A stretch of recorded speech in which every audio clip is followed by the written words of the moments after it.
127 సంస్థానాలు అంటే 127 రాజ్యాలను గెలిచాడు అహశ్వరోష్ రాజు. ఎవరో అహశ్వరోష్ రాజు అన్ని రాజ్యాలను గెలిచాడు. సరే, అలా అయిన తర్వాత ఏమైంది అంటే అహశ్వరోష్ కి ఆయన యొక్క భార్య ఉంది, ఆమె పేరు వస్తి. ఏం పేరు? వస్తి అనేటువంటి గొప్పతనాన్ని తెలియజేయడం కోసం పక్కన ఉన్నటువంటి రాజులందరినీ కూడా పిలిచి వాళ్ళందరికి మంచి విందు చేశాడంట. ఆ విందులో ఎలా కొట్టిస్తున్నాడు అనుకున్నారు? బంగారు ప్లేట్లో అన్నం పెడుతున్నాడంట, బంగారు గ్లాసుల్లో ద్రాక్షారసం పోతున్నాడంట, బంగారపు నేను నిన్న చూపించాను sir taste and see that the Lord is good, అలాంటి జార్స్ బంగారు అంట. అక్కడ టేబుల్ మీద ఉన్నాయన్నీ బంగారు స్పూన్లు, బంగారపు గరిటెలు ఉన్నాయంట. సో ఇవన్నీ చూసి అందరూ అబ్బా రాజా నీ వైభోగం చాలా గొప్పగా ఉంది అని 6 రోజులు విందు చేశాడంట రాజులందరికీ.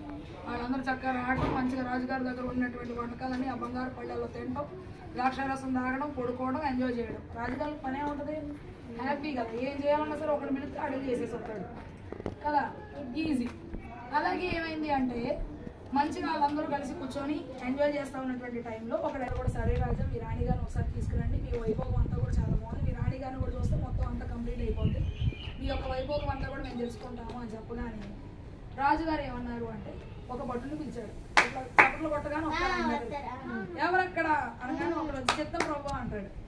అలా అనేసరికి అప్పుడు రాజుగారు ఏం చెప్తారు అంటే వెళ్ళి వస్తీని రమ్మని చెప్పండి. రాజుగారు ఏమో రాజ్యంలో ఉంటారు, రాణి గారు అంతఃపురంలో ఉంటారు. తెలుసు రాణి అక్కడ అందరూ కూడా రాజులు తాగేసి ఉన్నారు, ద్రాక్షరసాన్ని బాగా తాగి బాగా తిని ఉన్నారు. తాగిన వాళ్ళకి ఏం చేస్తున్నారు తెలుసుదా? అసలు లేదు. అలాంటప్పుడు ఏమో స్త్రీ అందంగా ఉండిద్ది, ఒక్కతే వెళ్తే ఆమె చేస్తే ఎవరు బాధ్యులు? అందుకని వస్తీ రాణి అంటది నేను రాలేను అని చెప్పండి అంటది. అప్పుడు రాజుగారి దగ్గరకు వచ్చి రాజా రాణి గారు రానంటున్నారని చెప్పగానే రాజుగారు అక్కడ ఉన్నటువంటి రాజ్యం దగ్గర చాలా అసలు పెద్దోళ్ళు ఉంటారు, రాజులో ఉన్నటువంటి జ్ఞానులు కొంతమంది ఉంటారు, పెద్దవాళ్ళు ఉంటారు. సో అక్కడ ఉన్నటువంటి శాస్త్రులను అడిగారంట ఏంటి మరి రాణి గారు రానంటున్నారు, మనం ఏం చేద్దాం అని చెప్పి అహశ్వరోష్ రాజు అక్కడ ఉన్నటువంటి వారిని అడిగితే ఆయన చెప్పారు, వాళ్ళందరూ చెప్పారంట రాజా నువ్వు రాజుగారివి, నీ మాటే నీ భార్య అయిన రాణి వినకపోతే రాజులో ఉన్నటువంటి భర్తల మాటలు ఎవరి మాటలు భార్యలు వినరు, కాబట్టి అర్జెంటుగా వస్తీని అక్కడ నుంచి తీసేయండి, రాణిగా పదవిలో నుండి తొలగించేయండి అని చెప్తారు. అప్పుడు రాణిని అంతా పెట్టబేడ అంతా కూడా సర్దేసి ఆమెకున్నటువంటి బట్టలు అవన్నీ కూడా పంపించేసి ఆమె రాణి గారి యొక్క స్థానం నుండి తొలగించేసి వాళ్ళ అమ్మగారిని పంపించేస్తారు. ఇప్పుడు అహశ్వరోష్ రాజుకి ఒక రాణి లేదు, మరి రాణి కావాలంటే ఏం చేయాలి?